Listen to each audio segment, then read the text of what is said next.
Hello everyone, today we're replacing a latch on the i3 trunk. What it was doing is that when the door tried to latch, it wasn't catching, and that indicated a failure of the latch. And that's what we're putting in today. It came from BMW. Part number is that 51 24 72 48 75 is the part number. Costs about $150 unless you get it on the internet. Then it's about $100. So it's your choice what you do. Parts you'll need are very limited. You will need a couple torque drivers, also known as star drivers. The small one here is a 20, and you'll use that for 4 screws. The one on the left is a 40, and you'll need that for 2 screws that hold the unit in. I got the DeWalt package at Home Depot for a little over $7. So this is where the screw fits in on the handholds. There's one on each side. I'm using a headlight just to make it easier. And that's where the other screws are, there and there, of your door. I've already removed the defective unit. So what it looks like now is this. This is the new one going in. It's plugged in, you can see. But before I do, I will show you the insides of the cover of the back trunk lid. There are 2 white clips, forward and aft, on both sides. Forward and aft. Now, if you want to, you can follow the manual that says to take off these side panels. I didn't, and it appears to be unnecessary. But what thing you have to do is you have to make sure that the white nylon pins that you popped when you removed the cover are not defective. If so, you'll have to replace them before reinserting them, or you'll probably get rattles and things. Next, I'm going to put in the torque screws and torque it properly. Now you'll notice that there's a washer that goes on before the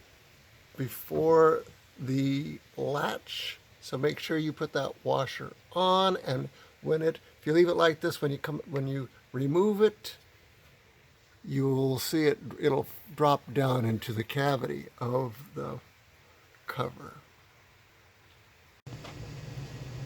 So we've torqued those 2 screws to 13.7 foot-pounds. Not very much, but it's good to know how far to tighten it, and I've done so.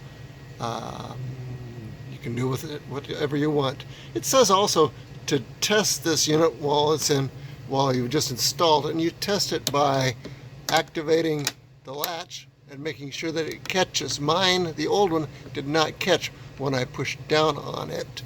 To release it, and you got to release it before you close it, you can push up on the latch handle up there on the door, and now it's free to do something.